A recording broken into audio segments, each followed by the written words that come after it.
Hey, greetings everybody. I am the Gerbil, and I appreciate you being here today because I know you have choices in your Star Wars Galaxy of Heroes entertainment. So tonight, this is my 9th viewer questions, and we've got some pretty interesting questions coming your way. Some that are just absolutely, I have no idea what they're talking about. But that's okay. I will do my best to address them anyway, because I will take any question you decide to post in the Discord, as long as it's, like school friendly and not going to get me like demonetized and kicked off of YouTube or anything. But hey, you got a question? I'll do my best to answer. As always, I'll preface this by saying I am not the definitive source of information for Star Wars Galaxy of Heroes. I don't think there is one person who is. I do get things wrong, and when I do, call me on it, because that's how we all learn together. All right, so let's get started. First question comes to us from Wild Styles 2K3. Hey, Gerbil, why do you get so many questions? What the hell if I know? I don't know. Actually, because I asked people to ask me questions, but yeah, I actually didn't expect I'd get that many when I started the series. I thought I'd get, like 2 or 3 here or there. But no, I'm getting a steady stream, about 15 to 20 every week, and I really enjoy answering these. It definitely takes a bit of time, but I hear a lot of people say that it's helpful, and that's what I like to do. I like to help people. I am a teacher, and so I like to learn myself, and I learn a lot by trying to answer some of these questions, except yours. This didn't help me, bro. Like, what am I supposed to do with this question? Moving on. Okay, here we go. Next one, also from WildStyle 2K3. It says, is this too many projects to finish at once? Finishing up Jabba, Dr. Aphra, K2, Imbo, Zori, Barris, Jedi Knight, Cal, Kestis, Seer Team. Yeah. Like, yeah. That's definitely too many to work on all at once. So what do? So this game will, you will drive yourself nuts if you spread yourself too thin. And I think Wild Styles knows this. I think I almost wonder, bro, if you're trolling me a little bit. I don't care either way. I think it's good. This game can wear you down, and if you're farming too wide all at once, it will feel like you'll make no progress over several months. Even though you will add gear levels here and there, you're not going to see any one team rising up and doing awesome things for you in a new game mode. So what I really recommend people do is focus on one main project, and then have a pet project or 2 on the side. What do I mean by that? Okay, so like I tend to break this down in terms of where can I farm? Like, so I go through my rosters and I'm like, okay, I've got a team of 4 characters that are high geared, but the 5th character is still like gear 12. So that means they're gonna need like Chirotechs and gear 12 finishers. So I will bookmark that character and I will farm those gear 12 pieces for them. Then I will also look through my roster and say, okay, this team has a bunch of like Relic 4, 5 characters, but somebody is also Relic 1 or whatever, and I can't use a Datacron on this team because of that. So instead, I will bookmark that one person who's undergeared in terms of Relic, and I will use my Cantina energy to farm the Relic data for that person. And then I will repeat the process. This is my pet projects. I'll repeat the process and look for somebody who's like low gear, who has really, really accessible original generation requirements, like a Lobot, for example, who needs lots of just crap gear that's super easy to get. And I'll bookmark that character because they will ramp up to gear 12 super duper fast. And so I will do that as my pet projects while working on something very specific, and often there's overlap, right? So like that, there's a character who needs 400 dang Chirotechs, and they will be part of my main project. Like right now, I'm working on a hybrid Rey sortie team, and I actually have a secondary purpose for that sortie. So I have bookmarked L3, who needs my signal data, and I have bookmarked IG11, who's actually not going to be on the team, but I'll get to that later. And I'm hunting Chirotechs and Gear 12 finishers for that character, even though they will eventually overlap into the same team. So yeah, that's kind of how I do this. Next question. Why is Lil Boig such a whale? So I don't know who Lil Boig is. I am so sorry, Lil Boig. I'm not always down on the hip yo slang, bro. So like, or, and I don't know everyone in the community. Maybe so. Like, I googled this person, and I tried to find it, and the best I could come up with was Looney Bree, who posted 4 vids 2 years ago, has 2 subs and quit. And then I went over to Google and searched and couldn't find anything. So like whoever this is, I apologize. Maybe you got a typo in there, Locke, but I don't know who that is. But to answer your question, why are they such a whale? I'll give you 2 answers, 3 answers. 1, they enjoy playing the game, and so money opens doors in this game. 2, they got disposable income that they don't care what they do with it, so they spend it in the game. It's their entertainment. And 3, maybe they just want to boast about having the latest, shiniest thing. I don't know. Those are probably the most likely answers. So next one comes to us from Anditishordo. Says, hey, would you like to see more character creatures in the game like a Wampa? Heck yeah. I would love to play as the Acklay. Taking on the enemy squads. I would love to have an Acklay in your roster. Like that really is a solo character, or maybe it can go in as a separatist massive character, right? That would be really, really a lot of fun. I mean, imagine Captain Han with a Tauntaun, right? I mean, like when Luke is like down to 1 health, he cuts open the Tauntaun and revives Luke or something. No, I'm kidding on that one. Totally, I'm kidding on that one. But I really, I do think that there is room in the game for this. I mean, Jabba kind of opened the door with massive size characters or whatever. But yeah, why not? I mean, that would be a lot of fun to flip the game on the back end and play from the opposite perspective. I would really like that. Ultimate Jedi Guildmate of mine here says, so if Wild Styles 2K doesn't finish this crazy amount of projects that we mentioned before, does that mean that Kerman's still the boss and controls all that is powerful with the force of Kerman till his success? Blah, blah, blah. The answer is yes, yes, yes. Okay, moving on. Quick Draw GC says, I was trying to... excuse me. I read that wrong. Let me correct that. I was trying parse all the... See, I did it again. I was trying parse all the YouTube videos last night. ... Hashtag at the gerbil. That's not hashtag. That's just at the gerbil. Do I have a video on how to go from a new start, I'm assuming like a new account, to a Ravensclaw? The answer is no, I don't. I never did make the comprehensive early game farming guide that I have always wanted to, because that is a massive undertaking. And because I bought the Hyperdrive bundle on my alt account, and I have not played from the ground up in a new account for so long, I don't remember like at what level everything unlocks. So I had to Google this, and I found at medium.com, somebody has a blog over there, and they had some thoughts there. In fact, I think I screenshotted the wrong thing, actually, is what I'm looking at. But they did say that fleets unlock at level 60. But what I would stress with that is that from the moment you unlock access to fleets or whatever, you need to start focusing on it. The fleets are the #1 best way in this game, beginning, mid, end game, to get your crystal income, no matter what.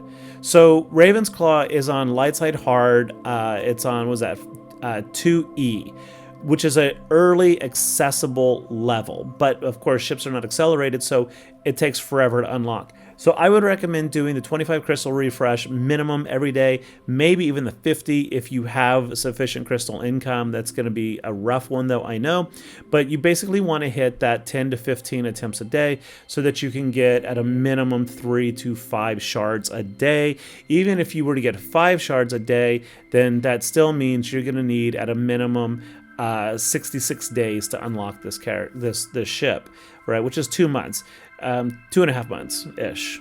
2 months and 6 days. 2 months and a week. I can math, right? So no, I don't really have one to a farming guide for that, but really you should unlock fleets pretty early and just do not sleep on it. So if you're gonna go for my pathway, And then as soon as you get to the Ghost, you need to be farming that one, just so that you can get it up to like gear 9, 10-ish pilots and have it in your home one until you unlock Han Solo and Falcon, which means, of course, you need your bounty hunters. So go get your bounty hunters so that you can get Chewbacca and the Falcon, and then that becomes your first RI. So you open up with Ravensclaw, Bist, and Biggs, and then Falcon, and you will probably dominate in fleet for a long time until Executors and Profundities show up, at which point it's really, really annoying. So yeah, you need to have a backup plan. Executor is a great one, and if you've gone the Rebel route, you've got those bounty hunters already ready to go, so you side farm that all, whatever. I digress. Let's move on, shall we?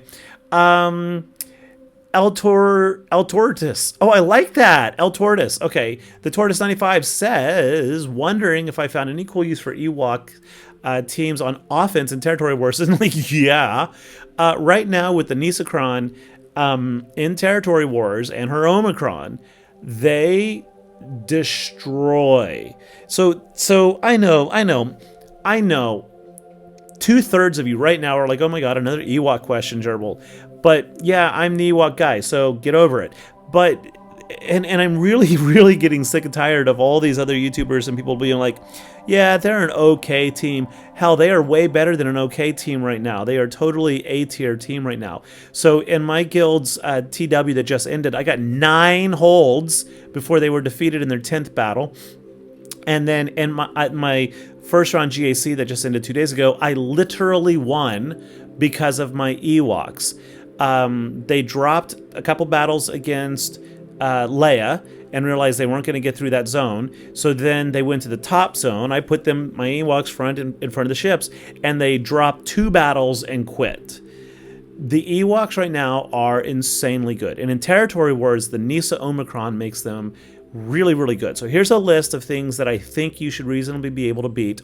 And it will absolutely take practice. Do not just jump in there and think you can do it. You got to mod them right. You need to mod them right. And you need to practice with them in arena so that you learn the mechanics, who to call to assist, when to call them to assist, when to cleanse, when not to cleanse, because they are not a linear team. They are very much not linear. You take a team like Seer or Ray or pretty much all the GLs, and there is a sequence. You do this, and then this, and then this, and then this happens. Ewoks are not that way.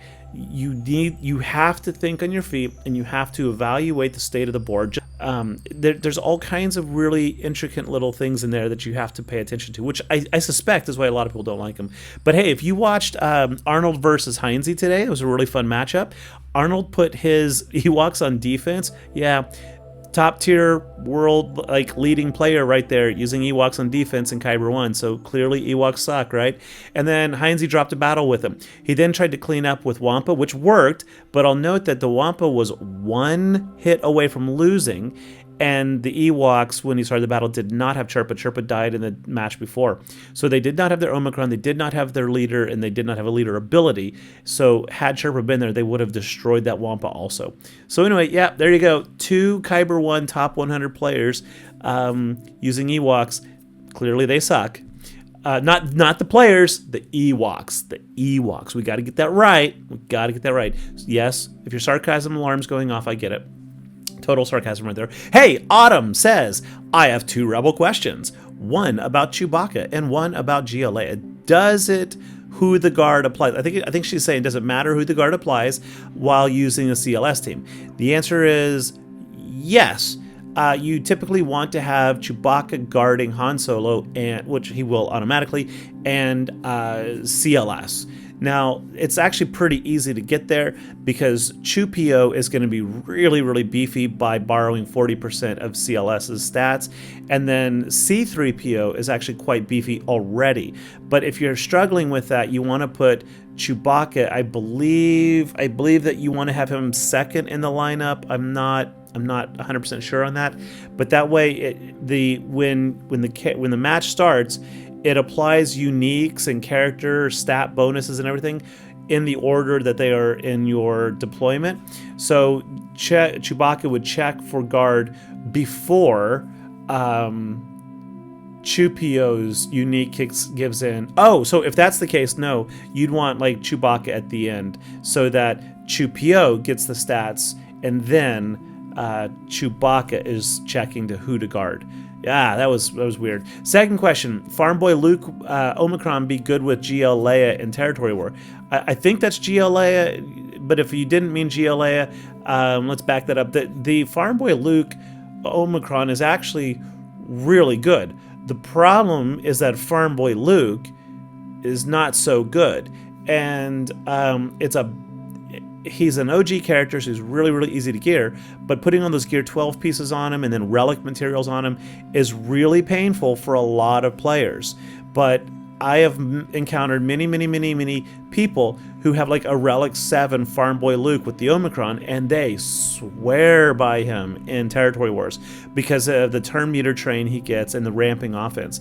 I think that there is a definite viability with Territory War Farm Boy Luke, but it's a luxury character, sad to say. And mine is Relic 1, but it's a luxury character. Okay, here we go. Moncom asks how to mod Savage. That was answered in the group by Ethan Solo, who I think yes. I just picture IG-12, yes, with baby Grogu. Grogu? Yeah, baby Yoda. Yeah, health and defense in that order. Speed as a tertiary. I would say arrow primary speed, circle diamond cross, straight up health, and as much health percent secondaries and defense percent secondaries. That's basically what you want to do. The more beefy you can make him, the better off he is, really. Next, from General Arena Slayer. I just have to ask, haven't gotten to GAC levels yet, but it seems that CLS counters anything, almost, especially early to mid-game. CLS is a beast. It is one of the oldest, most viable, most diverse, most functional teams in this game. Amazing in Conquest, amazing in GAC, amazing in Territory Wars, just everywhere, even in almost all of the territory battles. They should really nerf CLS. No, 100% disagree with that. No, CLS does not need to be nerfed. You're asking about like what beats them. The reality is a lot of things can beat them, like a lot. And if you really want to see that list, jump over to swga.gg/GAC/counters and go to 5v5 and then search for CLS, and you'll find like Treya has an almost 100% win rate, Reva has an almost 100% win rate, CLS mirror matches. There are lots and lots of teams. Of course, all the GLs will counter CLS. Properly modded Ewoks with Nisakron walk through them. Grand Inquisitor-led Inquisitors beat CLS. General Grievous on offense will beat CLS. But that one can get really dicey really quick. With all the assists, they can blow through B1 and B2 really fast. But anyway, the point is there is actually a lot of CLS counters, but it's just the fact that CLS is such an awesome team that early game, like if you haven't got the JC yet, early game it will feel like CLS is just OP. And at various points in the game, he kind of is. But that power level drops off when you start getting later games. I mean, like the late in the game, like Kyber 1, 2 levels, he's still fantastic, but like Seer destroys him. I mean, there's just so many teams that can. So yeah, don't worry about it too much yet. I would say farm your own CLS, enjoy the heck out of it. But I would use it more as an offense team early mid game because it can clean up and beat so many things that you're going to encounter on defense. Whereas if you put it on defense and your opponent goes to SWGOH, they're just going to walk through it and get pretty good banners. Witster says, hey, Gerbil, what do you think would be the optimal use for Ewoks with Nisakron and top end 5v5? See, I get a lot of Ewok questions, don't I? I would say consider hiding them on defense behind teams that encourage your opponents to use Treya. If they drop their Treya, like front row GAC or early in Territory Wars, and then they encounter well-modded Nisakron Ewoks in the back, they're going to struggle.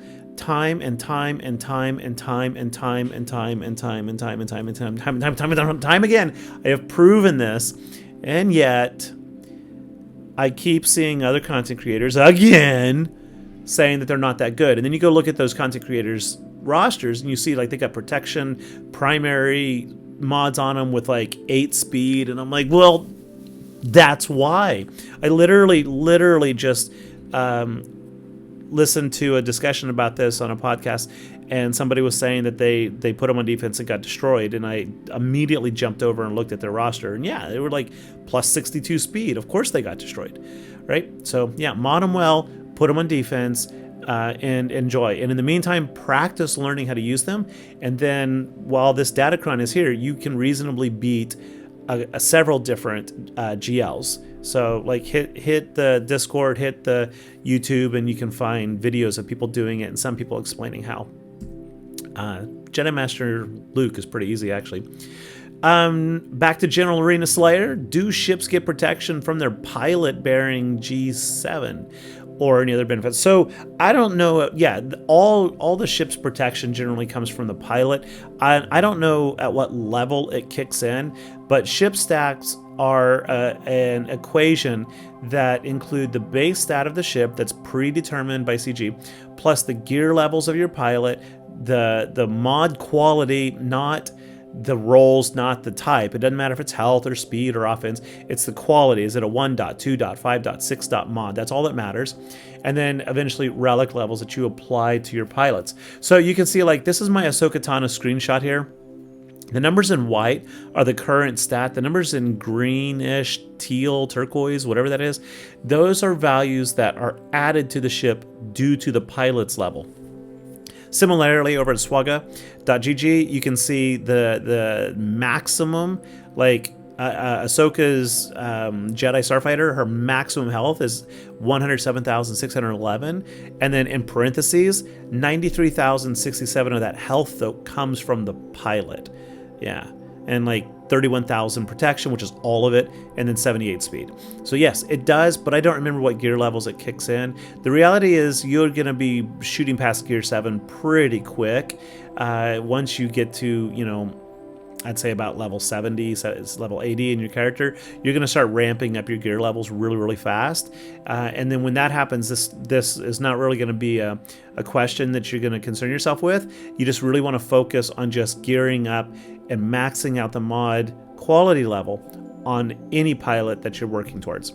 Next question from Delm15. Am I planning on making more mod infographics similar to the Ewok one I did? Yes, actually. I really enjoyed making those, and the next two I have in line are Rey. I just did a video about Rey L3 modding, and then I recently did about a year ago, did a great series about most of the modding for the Radis team. And why did I pick these two? I know they're not the sexiest, newest teams right now. It's because I already got the research done on those, and I'm still learning the Rey one, which is a great opportunity to make this graphic. It helps me learn. So that's kind of what I'm thinking. But if you have a particular request, make sure you drop it in Discord, and I will definitely consider it. Hey, back to Ultimate Jedi says, so if she wants more potency, but I really only have tenacity, should I apply defense or just be brave and go full offense? So we can see this chart here, measured response of dose log 10 scale, where slope curves to maximum efficacy. And that tells me that potent potables mixed with some PO10C means that you can never harm her when you attack her with armor. And that's what I would do, bro. Yeah. Let's just move right on, shall we? Okay, Luna says, hey, Gerbil, what would be the best teams to focus on early game for Conquest Proving Grounds? Stop! Full alarm. Early game and Proving Grounds don't mix. First, you have to be 4 million GP to get to Proving Grounds. 4 million GP is not early game. So assuming that you are legit about early game, then I hate to say it, but just forget about Proving Grounds for now. Focus on Conquest and Assault Battles, no problemo. Then you move on, say, like, is Adrad team still viable for Conquest? Yes, 100% great team for Conquest. But of course it depends on whether you're playing easy, normal, or hard, which also unlocks at 4 million GP. Home one. You mentioned that you're running into a bunch of the light side bundle ships. I'm assuming that's the Resistance, Radis, and or maybe First Order Finalizer. Home one should be able to blow right through all of those with relatively low gear. I would recommend taking Biston's U-Wing pilot up to gear 12, Biggs to gear 12 plus. I know that's a hard one to swallow into the relic levels, but it makes a huge difference. Raven's Claw, you want to take Kyle to Relic 5 no matter what, because that's going to help you that's 1/4 your way to Star Killer, who you want, I promise. And then for the reinforcements, Hans William Falcon, man, that ship is good at almost any gear level, but I do recommend R5 just for your CLS team. And then Cassian, you're almost never going to use Cassian, honestly, with this lineup once you learn how to play this fleet. The Falcon's the only reinforcement you need, but Cassian is a good backup, and honestly, I'm using Cassian now every single day with Leviathan. It is my first reinforcement, and I never lose with that. So you only need gear 10 because you just needed to enter the battlefield and do what it does. But you know, if you want to go higher, go higher. I mean, they're pilots for the Radis team, or not Radis, yeah, the Radis team. So take them on up there, especially Cassian. You need to get him to Relic 8, heaven forbid. Unfortunately, sadly, it's true, to unlock Profundity. So early game Conquest / Assault Battle, CLS, is going to give you an Assault Battle. It's one of the easiest ones to beat the Challenge Tier 3. Mon Mothma with Biggs, Kyle, Biston, those three are all pilots for your home run team there. Bounty Hunters are going to be just fantastic GAC defense early game, and they're going to unlock your, and mid and late game realistically, but then they're going to unlock your Falcon and Chewbacca. Your Adrad team is going to give you Jin, Cassie, and K2, 3 more pilots for your home one team. But I also highly stress and recommend you go with your Empire, because this is going to give you access to 2 more assault battles. Palpatine Vader, Ninth Sister, starts your road down for Inquisitors, but gives you an amazing plug-and-play tank. Piet, which will get you towards your Executor, Moff Gideon, and then those 2 Piet and Gideon are interchangeable into an Imperial Trooper team, which is just the bee's knees. You want an Imperial Trooper team. You really do. Kami, final question tonight. Hey, Gerbil, what's holding Ghost back from being a standard starter on Profundity? The reality is nothing. You can totally do it, but the problem is you got 3 pilots. That's a lot more gear than 2. And then unless you got Captain Rex, then Phoenix is just utterly useless in this game, sadly. And so investing a lot of gear into Phoenix without Rex is almost pointless. And the Falcon is just a better ship, plain and simple. The Profundity, you mentioned about it being a reinforcement. The thing is, the Profundity does not need reinforcements. The Profundity is a 3-and-done fleet. You may keep them there for security, and every blue moon you call one in, but you shouldn't have to. The Profundity should be winning hands down with its starting lineup of Y-Wing, Outrider, and Hans William Falcon. But I've done a bunch, and I mean a bunch of extensive testing on this and posted some pretty interesting videos, and the one I'm pointing here to is saying, should the Falcon go back to home one and ditch Profundity? And then there's another one right above that says Profundity Guide, no reinforcements. And then I've got another one out there somewhere that says you only need 2, in fact, Hans William Falcon and the Outrider. That can beat every fleet in the game. I never tested it against Leviathan. I'm not going to. It's not going to win. But it will smash other Profundities and Executors if you do it right. And there's a really interesting reason why. But this arrow, the one I'm pointing to here, I do show and talk about using Ghost in the starting lineup. So like my Ghost has like all Relic 5 pilots. I think Kanan is Relic 7 now. And I am solidly comfortable going into GAC matches with Ghost, Outrider, Y-Wing, and saving my Hans William Falcon for home one. But there's honestly a lot of fleets now in the game. There's like 11 fleets, I guess. So it's hard to justify that because home one is solidly awesome, even up to Kyber 1, I swear it is.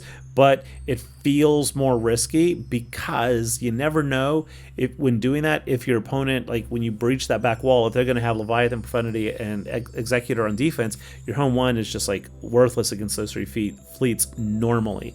So anyway, long story short, the Falcon is just simply a better ship, and it will help you get to your Profundity Ultimate much, much faster than Ghost will, and it's all about the race to ultimate. It really is. It's just all about the race to ultimate. It doesn't really matter what ships are there if they get you to your ultimate faster, and that's what the Falcon does. The Ghost is way slower in accumulating that download stuff. Anyway, folks, that's it for the day. I really hope that you've enjoyed this video. I hope you got something out of it. I enjoyed making it. I learned quite a few things on my way through this journey. So if you did like this, if you got something out of it, hit that like, hit that subscribe, please. I would appreciate it. I really would. I would love to hit, you know, I don't want to be that YouTuber like every one of us do this at some point. Go give me likes and subs. You know, I didn't set out to make this channel for growth, but as I'm nearing that 5,000 mark, I just kind of want to tell my mama. I talk to my mom about everything. I'm a mama's boy. I just want to tell my mom I got 5,000 subs when I go visit her soon. So I'd like to get 5,000 subs. Anyway, I'm going to stop now. Thank you again, folks, for watching. Send me your questions in Discord, and I'll try to answer them. Take care. Bye-bye.